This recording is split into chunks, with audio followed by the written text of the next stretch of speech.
গুৰুত্বপূৰ্ণ খবৰৰ সৈতে মই অৰূপ মৰাং। লোকসভা নিৰ্বাচনলৈ দিন ঘোষণা কৰিবলৈ মাজত দুটা সপ্তাহ আছে আৰু এই দুটা সপ্তাহ বাকী থকাৰ সময়তে এবাৰ কংগ্ৰেছৰ সন্মুখত দেখা দিছে ডাঙৰ বিপদে, কিয়নো এবাৰ আয়কৰ বিভাগে নেশ্যনেল কংগ্ৰেছ আৰু যুৱ কংগ্ৰেছৰ বেংক একাউণ্ট তলাবন্ধ কৰিলে। আমি জনাই আছোঁ এটা গুৰুত্বপূৰ্ণ খবৰ। লোকসভা নিৰ্বাচনৰ প্ৰাক মুহূৰ্তত কংগ্ৰেছৰ সন্মুখত ডাঙৰ বিপদ। লোকসভা নিৰ্বাচনৰ দিন ঘোষণা কৰিবলৈ মাজত দুটা দিন, তাৰ মাজতে কংগ্ৰেছৰ সন্মুখত ডাঙৰ বিপদ। বন্ধ কৰি দিয়া হ'ল কংগ্ৰেছৰ অফিচিয়েল বেংক একাউণ্ট। কংগ্ৰেছৰ বেংক একাউণ্ট বন্ধ হোৱাৰ পিছতে এবাৰ হৈচৰি লাগিছে কংগ্ৰেছ নেতৃত্বৰ মাজত।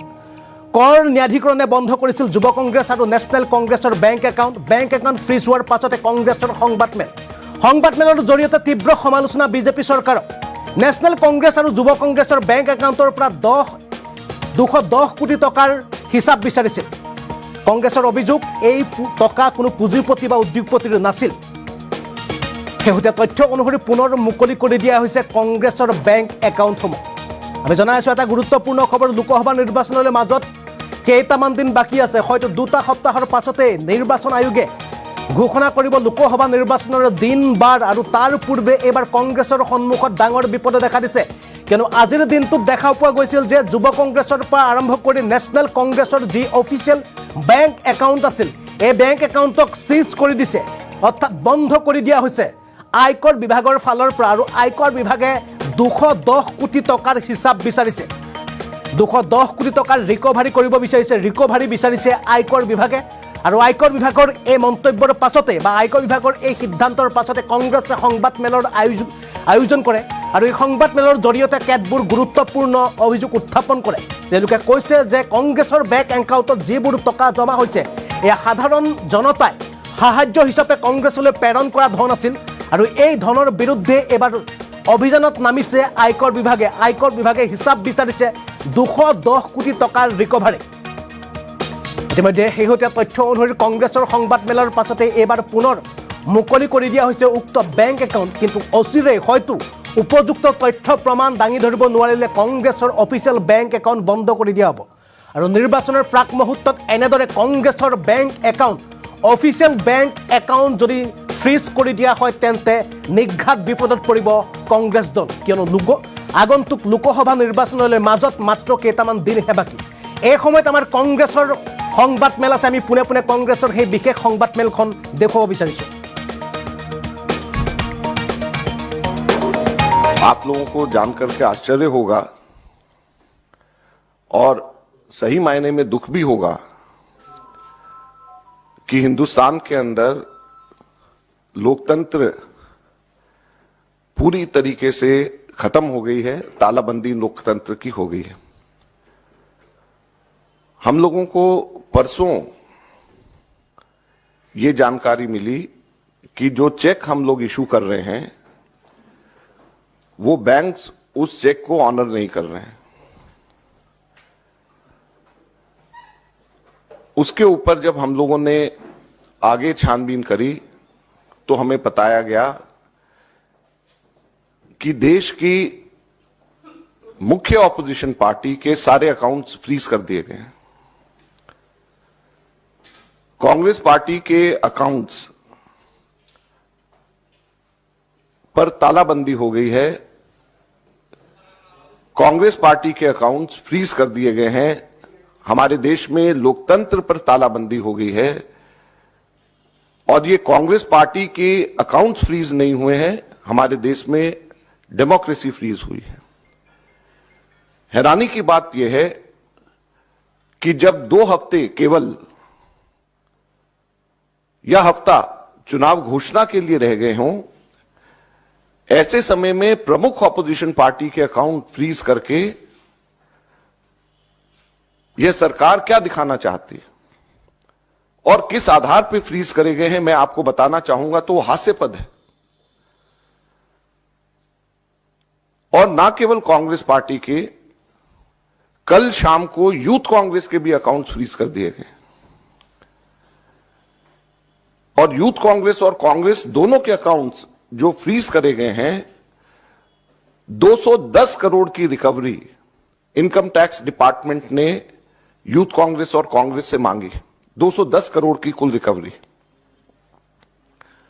और ये पैसा किसका है? ये कोई धनाढ्य पूंजीपतियों का पैसा, कॉर्पोरेट टैक्स का पैसा नहीं, कॉर्पोरेट बॉन्ड्स का पैसा नहीं है।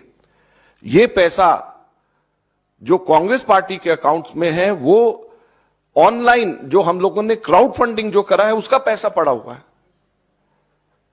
लगभग 25 करोड़ रुपया हमारा इकट्ठा हुआ है जो हमारे देश के अंदर, जिसमें 95% से भी ज्यादा पैसा 100 रुपए से भी कम यूपीआई से लोगों ने जमा कराया है। यूथ कांग्रेस का जो पैसा है, यूथ कांग्रेस की मेंबरशिप ड्राइव का पैसा है, और वो पैसा इनकम टैक्स ने, भारत सरकार ने फ्रीज कर दिया है। हैरानी और दुख की बात है। और दूसरी तरफ जो कॉर्पोरेट बॉन्ड्स का पैसा जो सुप्रीम कोर्ट ने जिसको अनकॉन्स्टिट्यूशनल कर दिया है, वो भारतीय जनता पार्टी के पास में वो पूरा पैसा है और उसको वो खर्च कर रही है। तो लोकतंत्र कहां पे हमारे देश के अंदर जिंदा रहेगा?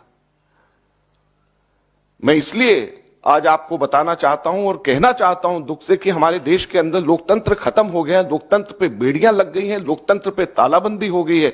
ये कांग्रेस के अकाउंट के ऊपर तालाबंदी या बेड़ियां नहीं है, ये लोकतंत्र के ऊपर तालाबंदी और बेड़ियां हैं। चुनाव से 2 हफ्ता पहले अगर किसी भी पॉलिटिकल पार्टी के अकाउंट जब फ्रीज हो जाते हैं, उसके ऊपर तालाबंदी हो जाती है, तो ये लोकतंत्र के लिए इससे ज्यादा चिंता और दुख की बात नहीं हो सकती। क्या हमारे देश के अंदर एक पार्टी का ही सिस्टम रहेगा? क्या हमारे लोकतंत्र के अंदर वन पार्टी पॉलिटिक्स हमारे देश के अंदर रहेगी? बाकी सभी के सभी पार्टियों के अकाउंट्स फ्रीज हो जाएंगे। আৰু আমি মন্তব্য দেখুৱালোঁ কিছু সময় পূৰ্বে কংগ্ৰেছৰ ফালৰ পৰা সংবাদমেল আয়োজন কৰি তেওঁলোকে কেতবোৰ গুৰুত্বপূৰ্ণ অভিযোগ উত্থাপন কৰিছে। তেওঁলোকে কৈছে যে দেশত গণতন্ত্ৰ অধিকাৰৰ কাৰণে অৰ্থাৎ গণতন্ত্ৰক তলাবন্ধ কৰা হৈছে, কিয়নো যিসমূহ মুখ্য বিৰোধী দল আছিল সেইসকলৰ বিৰোধী দলৰ যিসমূহ বেংক একাউণ্ট আছিল সেই বেংক একাউণ্টসমূহ বন্ধ কৰি দিয়া হৈছে। কিয়নো দেখা পোৱা গৈছিল যে নেশ্যনেল কংগ্ৰেছৰ পৰা আৰম্ভ কৰি যুৱ কংগ্ৰেছৰ যি বেংক একাউণ্ট আছিলে বেংক একাউণ্ট IT অৰ্থাৎ ইনকাম টেক্সৰ ফালৰ পৰা বন্ধ কৰি দিয়া হৈছিল। আগন্তুক লোকসভা নিৰ্বাচনলৈ মাজত মাত্ৰ কেইটামান দিন, 2টা সপ্তাহৰ পাছতে হয়তো নিৰ্বাচন আয়োগৰ ফালৰ পৰা লোকসভা নিৰ্বাচনৰ বাবে দিন ঘোষণা কৰাৰ পূৰ্ণ সম্ভাৱনা আছে। কিন্তু তাৰ পূৰ্বে কংগ্ৰেছৰ সন্মুখত এবাৰ দেখা দিছে ডাঙৰ বিপদে, কিয়নো ইনকাম টেক্সৰ ফালৰ পৰা 210 কোটি টকাৰ ৰিকভাৰী বিচাৰি যুৱ কংগ্ৰেছ আৰু কংগ্ৰেছৰ নেশ্যনেল কংগ্ৰেছৰ যিটো অফিচিয়েল বেংক একাউণ্ট আছিল সেই বেংক একাউণ্ট বন্ধ কৰি দিয়া হৈছে। কিন্তু কিছু সময় পূৰ্বে পুনৰ সেই বেংক একাউণ্ট খুলি দিয়াৰ কথা তথ্য আমাৰ ওচৰলৈ আহি পৰিছে। কিন্তু গুৰুত্বপূৰ্ণ কথাটো হ'ল নিৰ্বাচনৰ পূৰ্বে কিয় কংগ্ৰেছৰ দৰে এটা বিৰোধী শক্তিশালী ৰাজনৈতিক দলৰ নিৰ্বাচনৰ পূৰ্বে বেংক একাউণ্ট কিয় ফ্ৰিজ কৰা হ'ল সেই সম্পৰ্কত ইতিমধ্যে সংবাদমেল আয়োজন কৰি কংগ্ৰেছৰ ফালৰ পৰা অভিযোগ উত্থাপন কৰা হৈছে। দেশত গণতন্ত্ৰক সম্পূৰ্ণ শেষ কৰাৰ পৰিকল্পনা কৰিছে আৰু এনেদৰে মুখ্য বিৰোধী দলৰ যি অফিচিয়েল বেংক একাউণ্ট আছে এই বেংক একাউণ্ট বন্ধ কৰি দিয়াৰ পাছত কংগ্ৰেছৰ ফালৰ পৰা গুৰুতৰ অভিযোগ উত্থাপন কৰিছে। আৰু তেওঁলোকে কৈছে যে এনেদৰে বেংক একাউণ্ট বন্ধ কৰাৰ জৰিয়তে দেশত গণতন্ত্ৰ ধ্বংসৰ পৰিকল্পনা কৰিছে বিজেপি চৰকাৰে। কিয়নো দেখা পোৱা গৈছিল যে 210 কোটি টকাৰ ৰিকভাৰী বিচাৰি বেংক একাউণ্ট চিজ কৰিছিল যুৱ কংগ্ৰেছৰ পৰা আৰম্ভ কৰি নেশ্যনেল কংগ্ৰেছৰ। কিন্তু পুনৰ মুকলি কৰি দিছে যদিও হয়তো 210 কোটি টকাৰ ৰিকভাৰী যদি উচিত তথ্য প্ৰমাণ দাঙি ধৰিব নোৱাৰে তেন্তে নিৰ্বাচনৰ পূৰ্বে কংগ্ৰেছৰ সন্মুখত ডাঙৰ বিপদে দেখা দিব। কংগ্ৰেছে হয়তো নিৰ্বাচন খেলিবৰ কাৰণে যি পুঁজিৰ প্ৰয়োজন আছিল সেই পুঁজি হয়তো বন্ধ হৈ যাব পাৰে। কিয়নো লোকসভা নিৰ্বাচনৰ প্ৰাক মুহূৰ্তত দেখা পোৱা গৈছে তাৰ এক ট্ৰেইলাৰ। কিয়নো কংগ্ৰেছৰ নেশ্যনেল কংগ্ৰেছৰ আৰু যুৱ কংগ্ৰেছৰ যি অফিচিয়েল বেংক একাউণ্ট আছিলে বেংক একাউণ্ট ফ্ৰিজ কৰি দিয়া হৈছিল। কিন্তু সংবাদমেলৰ পাছতে পুনৰ বেংক একাউণ্ট মুকলি কৰি দিয়া হৈছিল যদিও কংগ্ৰেছৰ ফালৰ পৰা অভিযোগ উত্থাপন কৰা হৈছে যে কংগ্ৰেছৰ একাউণ্টত যি ধন জমা হৈছে সেয়া ক্ৰাউড ফাণ্ডিং, লগতে যিসকল লোকে কংগ্ৰেছত যোগদান কৰিবৰ কাৰণে তেওঁলোকে সাহায্য আগবঢ়াইছিল বা কংগ্ৰেছত যোগদান কৰিবৰ কাৰণে যি মাচুল তেওঁলোকে অনলাইনৰ জৰিয়তে জমা কৰিছিল তেনেদৰে কংগ্ৰেছৰ একাউণ্টত ধন জমা হৈছিল। সেই ধন কোনো পুঁজিপতি বা উদ্যোগপতিৰ ধন নাছিল। ইয়াকে লৈ কংগ্ৰেছৰ ফালৰ পৰা আজিৰ দিনটোত তেওঁলোকে কিছু সময় পূৰ্বে সংবাদমেল আয়োজন কৰি তেওঁলোকে স্পষ্টকৈ জনাইছে যে লোকসভা নিৰ্বাচনৰ পূৰ্বে কংগ্ৰেছৰ অফিচিয়েল বেংক একাউণ্ট এনেদৰে বন্ধ কৰি দিয়াৰ আঁৰত কি হয়তো দেশত গণতন্ত্ৰ ধ্বংসৰ পূৰ্ণ পৰিকল্পনা কৰা হৈছে, গণতন্ত্ৰক এনেদৰে তলা বন্ধ কৰিব বিচাৰিছে বুলি গুৰুতৰ অভিযোগ উত্থাপন কৰিছে কংগ্ৰেছৰ ফালৰ পৰা। আমি পুনৰ ফুল প্লেটছ পঢ়িবলৈ চেষ্টা কৰিম। লোকসভা নিৰ্বাচনৰ দিন ঘোষণালৈ মাজত 2টা সপ্তাহ, তাৰ মাজতে কংগ্ৰেছৰ সন্মুখত ডাঙৰ বিপদ।